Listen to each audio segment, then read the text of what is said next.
नमस्कार दोस्तों, स्वागत है आप सबका मेरे YouTube channel adventure story teller पर। आज मैं आपको जिस रोमांचकारी सफर पर लेकर चलने वाला हूँ वो रहता तो आपके आसपास ही है, पर दिखता नहीं है। जी हाँ दोस्तों, आज हम जिस सफर पर चलेंगे वो है मल्टीवर्स की दुनिया। मल्टीवर्स मतलब एक जैसे ही एक से अधिक यूनिवर्स। हमारी धरती की तरह ही और भी पृथ्वी इस यूनिवर्स में है।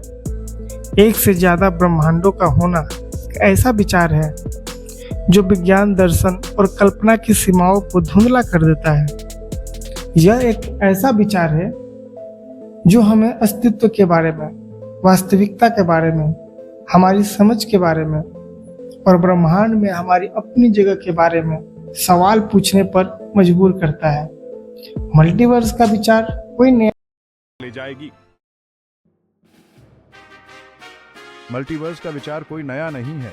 ये सदियों से दार्शनिकों और विचारकों को अपनी ओर खींचता रहा है। प्राचीन हिंदू धर्म ग्रंथों में अनंत ब्रह्मांडों का जिक्र मिलता है जो एक विशाल ब्रह्मांडीय चक्र में बनते और बिगड़ते रहते हैं। प्राचीन ग्रीस में पूर्व सुकराती दार्शनिक एनाक्सागोरस ने कहा था कि अनंत ब्रह्मांड है, हर एक का अपना सूरज, चांद और ग्रह है। हालांकि ये विचार सिर्फ अनुमान थे, इनके पीछे कोई वैज्ञानिक प्रमाण नहीं था। मल्टीवर्स का आधुनिक अवतार 20वीं शताब्दी में भौतिकी में हुई क्रांतिकारी खोजों के साथ सामने आया। क्वांटम यांत्रिकी, जिसने परमाणु और उपपरमाणु कणों के व्यवहार को समझाया, ने बताया कि वास्तविकता के कई अर्थ हो सकते हैं। यह विचार कि जब भी हम कुछ देखते हैं तो वास्तविकता की एक नई शाखा बनती है जिससे अनंत समानांतर ब्रह्मांड बनते हैं, ने मल्टीवर्स के विचार को और मजबूत किया। आइए अब हम अलग अलग तरह के मल्टीवर्स के बारे में जानें जो वैज्ञानिकों और दार्शनिकों ने बताए हैं। विज्ञान क्या कहता है? क्या मल्टीवर्स असली है? विज्ञान की नजर से मल्टीवर्स अभी भी बस एक विचार है, एक थ्योरी है। इसका मतलब है कि अभी तक ऐसा कोई पक्का सबूत नहीं मिला है जो यह बता सके कि मल्टीवर्स सचमुच है। हालांकि कुछ वैज्ञानिक सिद्धांत और ऑब्जर्वेशन मल्टीवर्स के होने की संभावना को सपोर्ट करते हैं। इनमें शामिल हैं क्वांटम यांत्रिकी। जैसा कि पहले बताया गया है, क्वांटम यांत्रिकी कणों के व्यवहार को समझाती है। ये कहती है कि कण एक ही समय में कई अवस्थाओं में हो सकते हैं और जब तक हम उन्हें नहीं देखते तब तक उनकी स्थिति पता नहीं चल सकती। ये कई दुनिया की व्याख्या की ओर ले जाता है, जहां हर बार जब एक क्वांटम माप लिया जाता है तो वास्तविकता की एक नई शाखा बनती है। ब्रह्मांडीय मुद्रास्फीति। यह सिद्धांत बताता है कि बिग बैंग के तुरंत बाद ब्रह्मांड बहुत तेजी से फैला था। ये फैलाव अलग अलग क्षेत्रों में अलग अलग हो सकता है, जिससे बबल यूनिवर्स बन सकते हैं। हमारा ब्रह्मांड इनमें से एक बबल यूनिवर्स हो सकता है। String theory. यह सिद्धांत बताता है कि ब्रह्मांड छोटे छोटे कणों से नहीं बल्कि कंपन करने वाले तारों से बना है। स्ट्रिंग थ्योरी के अनुसार 10 या 11 आयाम हो सकते हैं और यह भी संभव है कि अन्य ब्रह्मांड इन ऊंचे आयामों में हो। ये कुछ उदाहरण हैं कि कैसे विज्ञान मल्टीवर्स के होने की संभावना को सपोर्ट करता है।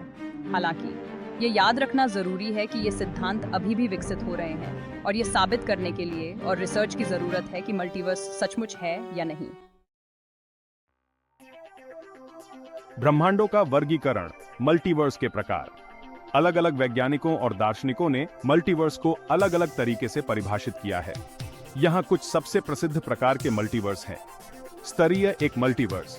यह मल्टीवर्स का सबसे आसान रूप है। यह इस विचार पर आधारित है कि हमारा ब्रह्मांड बहुत बड़ा है, अनंत है और इसलिए कहीं न कहीं हमारे जैसे और भी ब्रह्मांड होने चाहिए। स्तरीय 2 मल्टीवर्स। इस तरह के मल्टीवर्स में ब्रह्मांडीय मुद्रास्फीति द्वारा बनाए गए बबल यूनिवर्स शामिल हैं। हर बबल यूनिवर्स के भौतिक नियम और स्थिरांक हमारे ब्रह्मांड से अलग हो सकते हैं।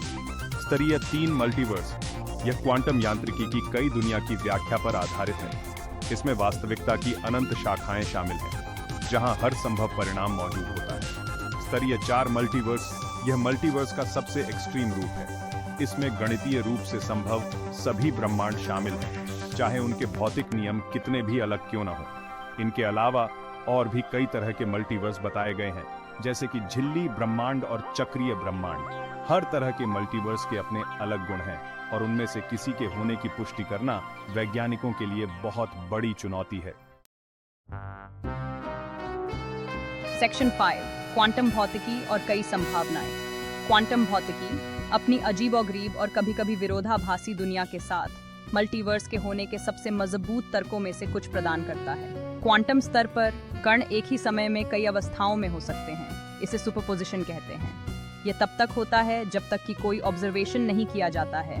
उस समय कण एक ही अवस्था में आ जाता है। लेकिन क्या होगा अगर वह एक ही अवस्था में आना सिर्फ एक भ्रम हो? क्या होगा अगर इसके बजाय हर संभव परिणाम वास्तविकता की एक अलग शाखा में मौजूद है? यह कई दुनिया की व्याख्या का सार है, एक ऐसा विचार जो सबसे पहले भौतिक विज्ञानी ह्यूग एवरेट III ने 1950 के दशक में दिया था। इस व्याख्या के अनुसार जब भी कोई क्वांटम माप किया जाता है तो ब्रह्मांड शाखाओं में बंट जाता है। हर शाखा में माप का एक अलग परिणाम होता है। उदाहरण के लिए सोचिए कि आप एक सिक्का उछालते हैं। हमारे रोजमर्रा के अनुभव में सिक्के के चित्त या पट आने की 50-50 संभावना होती है, लेकिन कई दुनिया की व्याख्या में दोनों परिणाम होते हैं। एक ब्रह्मांड में सिक्का चित्त पर गिरता है, दूसरे में यह पट पर गिरता है। यह एक अजीब विचार है, लेकिन यह क्वांटम यांत्रिकी के कुछ सबसे बड़े रहस्यों को सुलझाने में मदद करता है और यह मल्टीवर्स की हमारी खोज में एक दिलचस्प संभावना प्रस्तुत करता है। सेक्शन 6 ब्रह्मांडीय मुद्रास्फीति और समानांतर ब्रह्मांड। बिग बैंग ब्रह्मांड के जन्म का हमारा अभी तक का सबसे अच्छा मॉडल एक रहस्य प्रस्तुत करता है। प्रारंभिक ब्रह्मांड ऐसा माना जाता है, अविश्वसनीय रूप से छोटा, घना और गर्म था। लेकिन जैसा कि हम इसे आज देखते हैं, ब्रह्मांड उल्लेखनीय रूप से एक समान है, खासकर तापमान के मामले में। बिग बैंग के बाद अलग अलग क्षेत्रों के बीच एक समान तापमान तक पहुंचने के लिए पर्याप्त समय नहीं था। ब्रह्मांडीय मुद्रास्फीति का सिद्धांत इस पहेली का एक हल बताता है। इस सिद्धांत के अनुसार बिग बैंग के तुरंत बाद ब्रह्मांड बहुत तेजी से फैला था। यह फैलाव बस 1 सेकंड के एक अंश जितनी देर तक चला, लेकिन इसने ब्रह्मांड को उसके असली आकार से बहुत तेजी से बढ़ाने के लिए काफी था। यह तेजी से फैलाव प्रारंभिक ब्रह्मांड के किसी भी तापमान के अंतर को खत्म कर देता, जिससे आज हमें जो एकरूपता दिखाई देती है वह पैदा होती है। लेकिन ब्रह्मांडीय मुद्रास्फीति मल्टीवर्स के लिए एक और दिलचस्प संभावना भी लाता है। कुछ संस्करणों में ब्रह्मांडीय मुद्रास्फीति एक बार होने वाली घटना नहीं है, इसके बजाय यह बार बार हो सकता है, जिससे अनगिनत बबल यूनिवर्स बनते हैं। हर बबल यूनिवर्स अपने अलग भौतिक नियमों और स्थिरांकों के साथ एक अलग ब्रह्मांड होगा। हमारा ब्रह्मांड इस नजरिए से अनगिनत ब्रह्मांडों में से एक होगा, जो एक विशाल और लगातार फैलते हुए ब्रह्मांडीय समुद्र में तैर रहा है। तत्व की विशालता और संभवतः बहुलता में अपनी जगह के बारे में सोचने पर मजबूर करता है। वैज्ञानिक रूप से मल्टीवर्स ब्रह्मांड के बारे में हमारी समझ की सीमाओं को आगे बढ़ाता है। यह हमें ब्रह्मांडीय मुद्रास्फीति, क्वांटम यांत्रिकी और स्ट्रिंग थ्योरी जैसे सिद्धांतों को एक्सप्लोर करने के लिए प्रेरित करता है, जो आगे चलकर नई खोजों और हमारे आसपास की दुनिया की गहरी समझ का कारण बन सकते हैं। दार्शनिक रूप से मल्टीवर्स हमें अपने अस्तित्व के बारे में बड़े सवाल पूछने की चुनौती देता है। ये नैतिकता, फ्री विल और हमारे जीवन के अर्थ के बारे में हमारी समझ पर सवाल उठाता है। यह हमें उन धारणाओं पर फिर से विचार करने पर मजबूर करता है जिन्हें हम सच मान लेते हैं, और ब्रह्मांड और उसमें हमारी जगह के बारे में नए सिरे से सोचने के लिए प्रेरित करता है। अगर मल्टीवर्स सचमुच है तो यह मानव इतिहास की सबसे बड़ी खोजों में से एक होगी। यह ब्रह्मांड के बारे में हमारी समझ में एक बहुत बड़ा बदलाव लाएगा और ब्रह्मांड में हमारी जगह के बारे में हमारे नजरिए को हमेशा के लिए बदल देगा। भले ही मल्टीवर्स सिर्फ एक सैद्धांतिक संभावना ही क्यों ना हो, लेकिन इस पर विचार करने से रचनात्मकता और जिज्ञासा पैदा होती है। यह हमें ब्रह्मांड के रहस्यों को जानने, अपनी कल्पना की सीमाओं को आगे बढ़ाने और संभावनाओं के उस विशाल अद्भुत संसार को हमेशा एक्सप्लोर करते रहने के लिए प्रोत्साहित करता है, जो हमारे चारों ओर फैला हुआ है। सेक्शन 11 निष्कर्ष।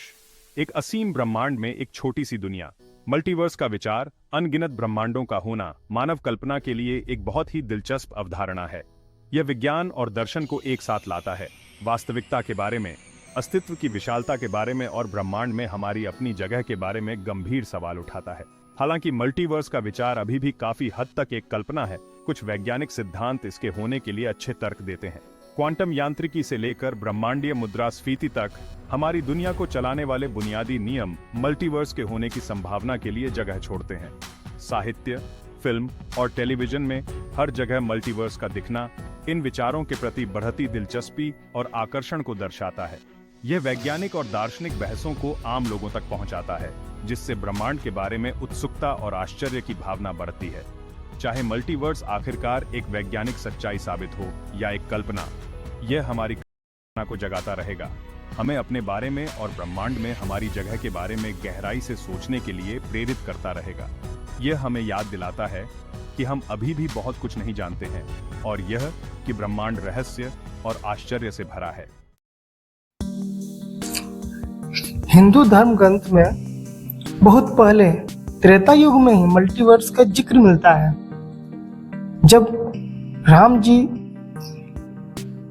की अयोध्या पर शासन करते हुए लंबा समय बीत गया, तो अचानक भगवान राम को एहसास हुआ कि एक अवतार के रूप में उनका समय समाप्त हो गया है।